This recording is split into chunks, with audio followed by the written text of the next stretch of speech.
Hey guys, Godfather of Anxiety here.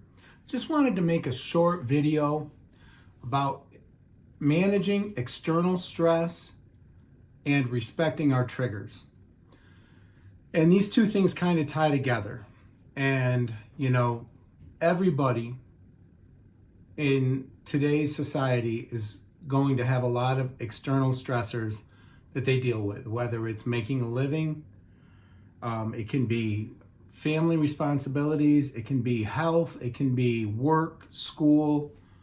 We all have a lot of pressure on us every day, right? So this would apply to neurotypical people as well. But especially when you have one of the anxiety spectrum conditions, it's super important that you manage these stressors well. You have to. And you also have to respect your triggers, and you have to balance the two. And that's kind of what I want to touch on in this video. I'm not going to make, this isn't a long video, but it's going to give you guys some of the things that I've done over the years as far as learning what my stressors or my triggers are, and how I've learned to manage external stress along with my triggers so that I don't end up relapsing or at least making my life a lot more difficult. So, we're all dealing, like I said, whether it's earning a living, whether it's whatever everyday stress that we have on us, everybody out there I know is dealing with has a lot on their plate. But then at other times, we'll have something even added to it, right? Maybe we'll have financial difficulties, a major life change, something, a divorce, could be the loss of a loved one. These things happen. And again, these things can be very difficult to deal with for a neurotypical person. But for somebody who's on the anxiety spectrum, this is going to be extremely difficult. So what you need to do if you are experiencing a major life change, or there is an added stress that you haven't had to deal with in a while, maybe your kid's going off to college, maybe, it could be anything. Whatever big life change is occurring or has occurred, make sure you talk to your mental health professional about it. Let them know. Also, pay attention and make sure that your medication, you're taking it and that you haven't noticed any difference as far as its efficacy. If you start to notice symptoms creeping back, that's a good sign that you're not managing your stress very well at all, which would be understandable given the fact that, these major life changes and these external stressors occur. It's also extra important that you get your sleep. Quantity and quality, so important. I know that doesn't sound like some big thing. It is so important with mental health. And if you have something added on your plate that you're dealing with, you're going to need every bit of your mind to work up, to its highest ability. And the only way that's going to happen is if you get sufficient sleep. And obviously exercise as well. It's a huge decompressor. I've talked, a lot on my channel about how important exercise is. For me, that's one of the hugest parts of my therapy. If I stop exercising, I notice right away that my mental health starts to suffer. The only thing maybe that affects it more is sleep and not getting sleep. That's almost instantaneous that I start having difficulty if I don't get sufficient rest for a period of time. Another thing, and this is going to get into knowing your triggers, but if you are going through something extra, don't push yourself too far. If I could go back in time, before I had my first panic attack, I would have respected what my body was telling me, what every impulse was telling me, that I was headed for a breakdown. I had some severe external stressors going on at the time that I had no control over, mind you. And, it was really having an effect on me. And it was the type of problem that I couldn't escape, no matter where I went or what I did. So it was really difficult, but it was an external stressor. It had nothing to do with anything I could control. It's other people's actions, and it had a profound effect on me. And that combined with a job where I got no sleep. I was scheduled to be at work at 3:30 in the morning, 5 days a week. And, there's just no way that can be a healthy schedule unless you're going to bed at like 6 at night. I was never capable, and to this day, I'm not capable of doing that. So that was another thing that I feel like led to me maybe having some of the mental health issues that I had later on. So if you're in a situation where you have, financial issues, maybe you're going through a bankruptcy, maybe whatever it might be, you lose a loved one, someone passes away. Respect that. Realize that you probably need to, as much as you need to stay busy, because staying busy is important, right? I talk about that all the time. Idle hands are terrible for people with these mental health conditions. But at the same time, if you push too far, when you're already under a lot of external stress, it can have an adverse effect. It can send you to a place where you're going to start to experience acute anxiety symptoms again.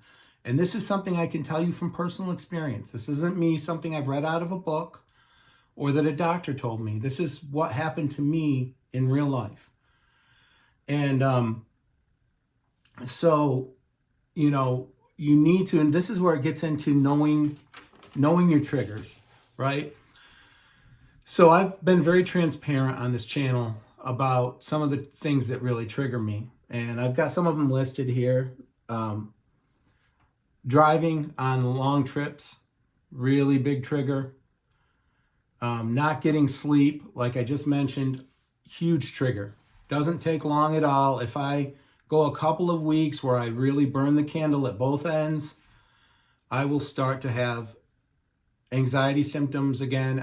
I may even have a panic attack. It's that noticeable when I don't sleep. Not exercising, again, the psychiatrist that I worked with who helped me recover mentioned and observed that how important exercise was to me. And as far as it's a huge part of my therapy in staying well. So I make sure that I make time to exercise. And it doesn't have to be some ridiculously rigorous workout, or doesn't have to be for a certain amount of time. I know that those of us with these conditions, we're all, we end up being all or nothing type, have all or nothing type thinking. And that's not how you want to look at this. If you can exercise 3 times a week for 30 minutes, it can be walking, it can be whatever. Does not have to be, something crazy. But it's important that you do it because it's so good for your mental health. It's so good with releasing endorphins and just making you feel better. That's the importance of exercise. As well as getting out. I always feel like it helps me get a lot of my stress, maybe even some of my anger out when I exercise. Another thing that can trigger me is being around certain people for a certain length of time. Maybe you guys have a relative or two that, you can be around in small amounts, but if you're around them too much, maybe they're the person that always is negative. Could be someone at work even, but somebody who's always negative, somebody who's nitpicking, somebody who always wants to talk about something controversial. You may have to limit the amount of time you spend with someone like that because it's not going to be good for your mental health. In my case, there are people that I try to limit my association with because they can, trigger my stress response. And that doesn't mean that you disown family members or anything like that, but it does mean that you have to put your own mental health ahead of, spending hours and hours with somebody who's just going to, end up giving you an ulcer or a panic attack.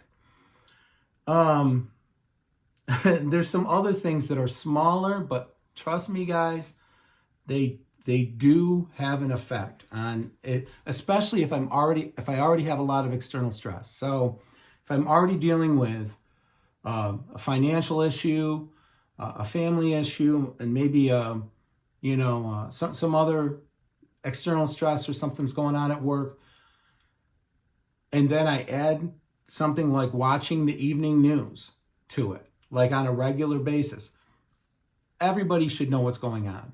And I'm not trying to intimate that you never watch the news or pay attention to world events. That's silly. But how do you feel after you watch the news? They've done studies. A lot of people, when they stop watching the national news, they feel a lot better. And here's the thing about watching the news. If you're just watching it to stay informed, great. That's great. But if at the end of it, you're thinking about how terrible everything is and how you can do nothing about those things and you're powerless, that might be triggering your anxiety. That might be something you don't want to do every day. Maybe you check in every couple of days. Maybe, like what I like to do is I'll just, I'll do a Google search on, just type in news and see if anything big is going on. Or, I noticed that watching the local news doesn't have the same effect, even though they still talk about a lot of, maybe negative things that have happened, whether it's crimes or accidents or whatever. It's not quite as mountainously just depressing as the national news can be, especially since it's deliberately engineered to either scare you or, they want you to watch. So they're going to make it sound super important and super impactful to your life, even if it's not, and even if you have no control over it. They just want ratings. That's all they want. And on the internet, they just want clicks. So you have to really, if you have one of these anxiety spectrum conditions, really important that you control how much media you watch and what media you watch, and you monitor what type of an effect it's having on your mental health. And again, that's just from personal experience, guys. That's something that I've noted with myself. Even certain music can be a two-edged sword. It can be very good for anxiety. It can help you through things. And many of us, I love listening to sometimes the music that helps us might not seem like the music that would help us. Sometimes when you're down, listening to a sad song actually lifts you up a little. And it's kind of weird how music works. And it's really important, and it's part of having a healthy mind. But sometimes certain music, when you're stressed out at a certain level, I've noticed certain music I kind of I won't listen to if it evokes a certain type of feeling in me when I'm already maybe really stressed out. It's not a lot, it's not a huge issue, but I figured I'd mention it because it does come into play when I'm really stressed out. Also, I'm a huge sports fan. I love watching sports. I really love playing sports, but as I've gotten older, I'll watch them because I can't play them as much as I used to. But if I have too much of a rooting interest, or I'll notice that I don't enjoy it. If you feel like a nervous wreck when you're watching something, don't watch it. It's not worth it. Watch the replay if you care that much about the outcome. There's little tricks I've learned over the years to keep myself from having, a game played by somebody that, lives hundreds or thousands of miles away from me having an impact on my emotional or my mental health. That's ridiculous. It's not logical. And you may have to, if you're like me, there's times when I have no problem watching sports. When I'm doing well, when things are going well in life, I don't have any problem watching sports. I can watch whatever game I want to and not be stressed out. But if you already are in one of those situations where you can feel that you're stressed, then don't play with these. These are all triggers that I have had over the years that I've noticed that are definitive triggers. Driving, if I'm going to drive on a long trip, I know that's going to trigger me. That's going to stress me out. So I have to plan for that accordingly. I need to make sure I get rest ahead of time. If there's a lot of external stress going on, maybe I can move the date to a time when hopefully things are a little less stressful. There's this, you're always going to have this balance. If you deal with anxiety disorder, you're going to have this balance of continuing to stay busy and pushing through and doing exposure therapy and not overdoing it.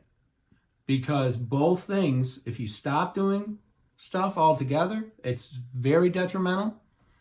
And if you overdo it, it can be detrimental. So that's why I made the video. It's so important to learn that balance. So guys, if you're going through a stressful event right now, respect it, okay? Make sure you've let your mental health professional know about whatever it is. Make sure you're getting sleep, exercise, and eating in a reasonable fashion. Make sure that you're taking your medication the way you should if you're on medication. And make sure that you are respectful of your triggers. Make sure that if you know something is going to exacerbate your stress and you're already being stressed out from outside yourself with things you can't control, don't put your hand in the alligator's mouth. Be smart about it. Try to manage things differently. If you can limit your exposure to certain triggers, do it. Now, again, don't avoid them altogether because that will send you the other way. So it's a bit of a balancing act, but it's a really important balancing act. And it's one that I won't say I've mastered it. I'll never say that because, you can think you have something mastered and managed, and then there can be a worldwide pandemic where all of a sudden I can't exercise because the gym is closed. And, I can't do all the other things that I did to manage my stress. And even my work was affected, everything. My ability to stay busy was affected. So you never say that, you know it well and you know exactly what to do in every situation. But these are things that I think are really helpful and will be helpful to you guys. Again, it doesn't mean you're weak if you make an adjustment because you've lost a loved one or, you lost your job or whatever. Be smart. You know your triggers. Learn your triggers. That's why there is some good to be obtained from writing a journal. I'm not a big, person who would keep a journal. But if that's what you need to do to realize when you're being stressed and what is causing your stress, then do it. I've never had to do that. I just am observant, like I think most of us are with these conditions, and realize, okay, when I get back from visiting that person, that family member, I feel like I need to sleep for 5 days because I'm so stressed out. Or when I go for a long drive, it takes me a while, a couple days to recover, and I'm talking about a several-hour drive. I'm not talking about, a shorter drive. But, you have to learn what triggers your anxiety. And again, don't avoid your triggers, but respect them. And especially when you're being pressured with a lot of external stress. That's very important. It's been very important for me over these last 21 years or so dealing with this mental health condition, these various mental health conditions. So that's about all I wanted to say, guys. Thank you so much for all the engagement. If you know anybody who's going through any of these mental health issues that involve anxiety disorders or depression, have them take a look at the videos. It'll help them to see they're not alone. And that's really all I want from this. I want people to realize that you can manage it, you can get through it. And I'm not saying that as somebody who's, a doctor or it's happened to someone else. This is all stuff that I've gone through personally. And that's why I'm doing this. But thank you guys so much for all the engagement. I really appreciate the comments and everything. And until my next video, take care.